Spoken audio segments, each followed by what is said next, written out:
The transfer portal getting hot and heavy. Southern Miss's quarterback Ty Keys into the portal, along with Georgia State's wide receiver Jamari Thrash. It's Locked On Sunbelt. You are Locked On Sunbelt, your daily podcast on the Sunbelt Conference, part of the Locked On Podcast Network, your team every day.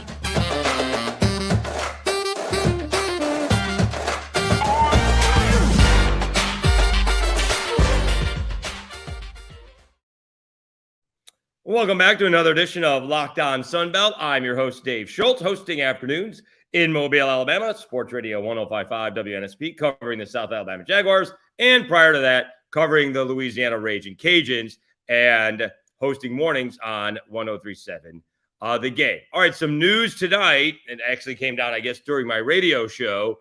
We had a couple of big movements. The big one, maybe a little surprising, not so sure, is Southern Miss quarterback Ty Keys going into the portal. He was the big recruit that Will Hall had at Tulane.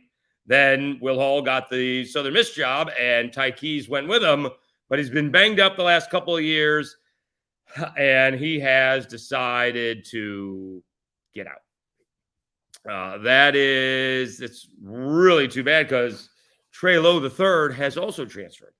Now, 24/7 Sports was the first one to report this, but reading Scott Watkins in the Sun Herald, they do have transfers Holman Edwards and Billy Wiles in the quarterback room for Southern Miss. But nonetheless, this was the guy. This was, I think he's a Mississippi guy too. That's the thing. Is that he came back home to Mississippi, and Taylorsville, Mississippi. So that's a big loss for Southern Miss. We'll see where he ends up. We also actually had another transfer. Someone hit the transfer portal, and wondering about the timeline here. Just after the bowl game with Coastal Carolina in Birmingham, backup quarterback Bryce Archie entered the transfer portal. He was supposed to play baseball for Coastal Carolina as well, but he ended up at USF. He's going to be playing for the former Tennessee offensive coordinator. So Archie leaves, and then just after that, Grayson McCall decides to stay. So I don't know if maybe quarterback talking to quarterback, hey, I'm thinking about coming back type of deal. Alex Golish is the new USF head coach, former Tennessee offensive coordinator. So you do have Ty Keys leaving. His career really never got off the ground. And Bryce Archie was a backup quarterback to begin with. And now he may be a backup quarterback. Well, hopefully not at USF for his sake, but he could have been a backup quarterback because Grayson McCall has 2 years left to go if he wants to stay at Coastal Carolina. The other big news is wide receiver Jamari Thrash from Georgia State is leaving. He led the Sun Belt with 1,122 yards. He had 7 touchdowns, but the 1,122 yards led the conference. He was about 6th in catches with 61. So you can guess his average was 3rd in the conference. Really good. 18.4 yards a catch. It'll be interesting to see where he goes. Being at Georgia State, does Georgia go after somebody like him? Does Auburn go after somebody like him? Does Florida State come calling? Does Clemson come calling? Do some of these South Carolina isn't too far away. Do some of these Power 5 schools come and try to get Jamari Thrash, who, again, didn't catch a lot of balls, but caught him for a lot of yards. When you compare that to, say, a couple of guys on South Alabama who are in the top 5 in receiving, Colin Lacey had 65 catches, good for 4th in the conference, but only 816 yards. And Devin Voisin had 64 catches for just a few more yards, 871 yards. Those two guys combined for 11 touchdowns. Thrash had 7 on his own. And obviously, along with Lacey and Voisin, Jalen Wayne was up there with 58 catches. So, I mean, South Alabama had 3 of the top 10 wide receivers in terms of catches in the conference. But big news there is that Jamari Thrash has hit the transfer portal. Again, I don't know much about those other schools, but Auburn could sure use a deep threat. Also, who also could use a deep threat? Alabama. That was the difference, really, between this year's team and the last handful of years. There was no deep threat. But Jamison Williams came in and replaced all of the studs, including Devontae Smith and Jalen Waddle. And those 2 guys kind of were on the same group with Ruggs and Jerry Jeudy. And this year's crew, young, but not the home run hitter that Alabama has had in the past. So it'll be interesting to see on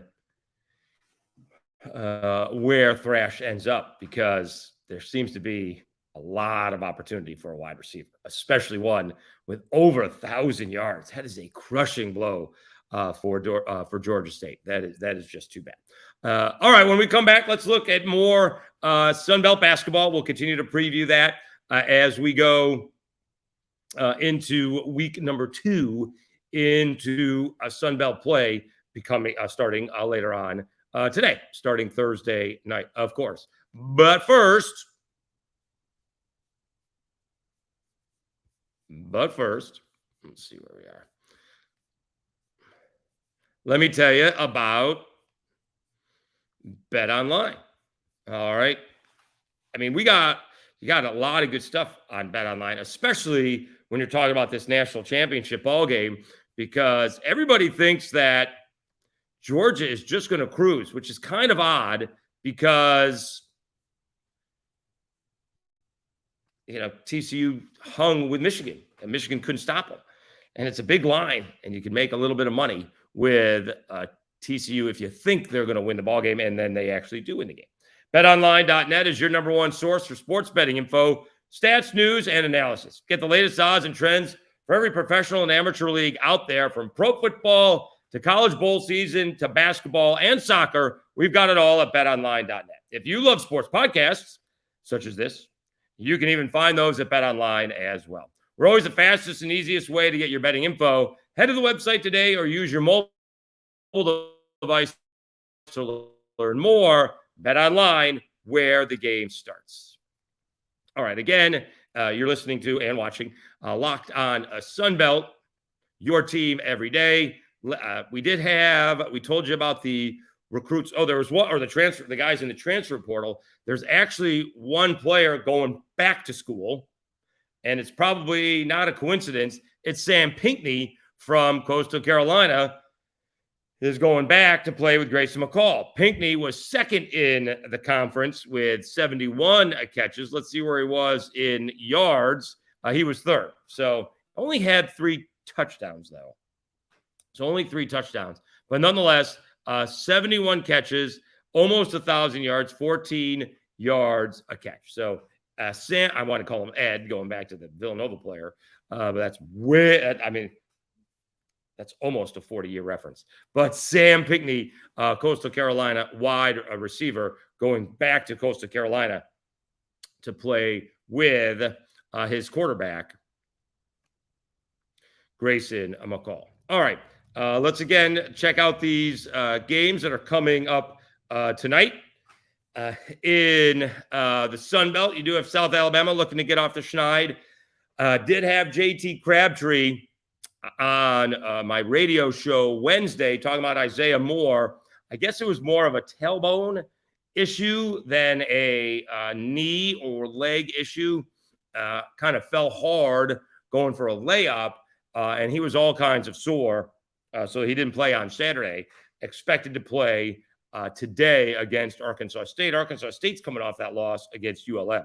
So we shall see if South Alabama, with their full plethora of players, that's not the right word, with their full lineup of players available if they can hang with Arkansas State. You do have App State looking for their first Sun Belt win against Coastal Carolina. That is in lovely Boone, North Carolina. James Madison off to a great start, 2-0, and Texas State is in a tough spot. Texas State 7-8. They've lost a couple in a row, including their first two Sun Belt ball games. James Madison has 11 wins in a row, including a win over Marshall. That may be the best win so far in the Sun Belt play in just one weekend. I know it's not a lot, and there hasn't been a lot of play. You might say ULM over Arkansas State. That may be the more surprising win, but James Madison may be the best win over Marshall. Troy's hosting Old Dominion. Relatively even game. Troy 9-6, Old Dominion 9-5, each 1-1 in the Sun Belt.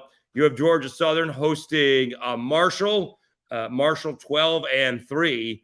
They have the second most wins in conference play. And Monroe could continue to play well. Man, they're 2-0.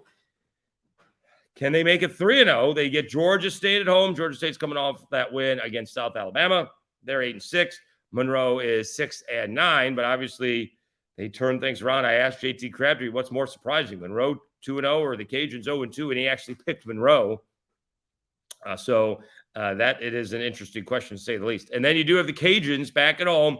The big ball game of the night tonight. Southern Miss 13-2, 2-0, taking on the Raging Cajuns, who are surprising 0-2. They let one get away. I think that was the Thursday night. Yeah, it was Coastal Carolina. They let get away. They were trailing at half and led for most of the second half and then just didn't finish it off. And then they just fell to Old Dominion in a close ball game, which they were trailing a lot at halftime and caught up, but just couldn't catch all the way up in the second half. They were down by 14 at half. And lost 70-66. I think they made it a 1-point game. I don't think they took the lead in the second half. In fact, that deficit got to 18, 20, 22. I mean, Old Dominion got up to a tremendous start in the second half. The ball game was 38-24. It's 46-24. And the Cajuns make an incredible run. They just started getting back in the ball game. I thought I saw they made it a 1-point game. Did I see that? Maybe not. I thought I did. They made it 69-66, and that's as close as they got. They got to 3. That was with 14 seconds left. I thought they got closer somewhere along the way. But to be down by 24 and get it all the way down to 3. That was with 14 seconds left. And then Old Dominion made free throws. But I thought they got it closer, but apparently not. Oh, they did. They did get it down to 2, actually. So they actually got it down to 2 on a Terrence Lewis 3-point play, 60-58. But then it got away from them. So they were down by 2 with 2:04 to go. And then did they get a 10-point lead back? 63, 66, 7.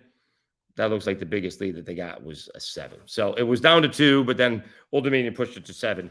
And so it kind of got away from the Cajuns at the end. Maybe just ran out of gas, being down 24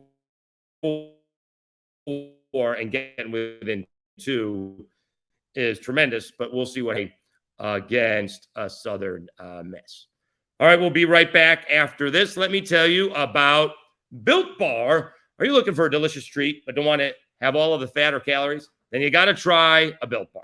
We just got through the holidays, and I know my goal is to eat a little bit healthier this year. If you're like me, where you want to eat healthier but don't want to compromise taste, then I've got the thing for you. You got to try Built Bar. With Built, healthy is actually tasty. Seriously, they're so delicious you won't even think they're good for you. Perfect for your New Year's resolution. What makes Built Bar so good? Well, for starters, they're all covered in 100% real chocolate. That's right, real chocolate. And they come in unbelievable flavors like churro, peanut butter brownie, and coconut almond. I'm not sure how Built does it, but these bars taste like a candy bar while maintaining amazing macros. And what's even better is that they're healthy. Only 130 calories, 4 grams of sugar, and a whopping 17 grams of protein. And you don't need to wait around to get a box. For years, we've been talking about ordering your Built bars at Built.com. Now you can get them at your local Walmart or Sam's Club. That's right. Head to your nearest Walmart today, walk to the pharmacy section, and grab yourself a box of Built bars. You can pick up a 4-box of cookies and cream. Oh, yum. Double chocolate or coconut puffs. If you're close to Sam's, run in and grab a 13-box bar. Try that again. If you're close to Sam's, run in and grab a 13-bar box. Check that, reverse it, with our hit flavors, brownie batter and churro. You can thank me later. All right, I'm going to go. I shop at Sam's. I get the protein shakes at Sam's. So I will get a Built bar, and I will show you and tell you how good they are. Okay, so we will have, we'll post a recap of Thursday's ball games. I will be covering the South Alabama-Arkansas State game, so we'll have a recap of that. We'll keep an eye on the transfer portal. We did have one player from South Alabama. I'm a little bit surprised here. We've had a couple players from South Alabama go into the transfer portal. Nashawn Dickerson, the wide receiver, not much of a surprise, hasn't gotten a chance. But CJ Rios, like a starting rushing,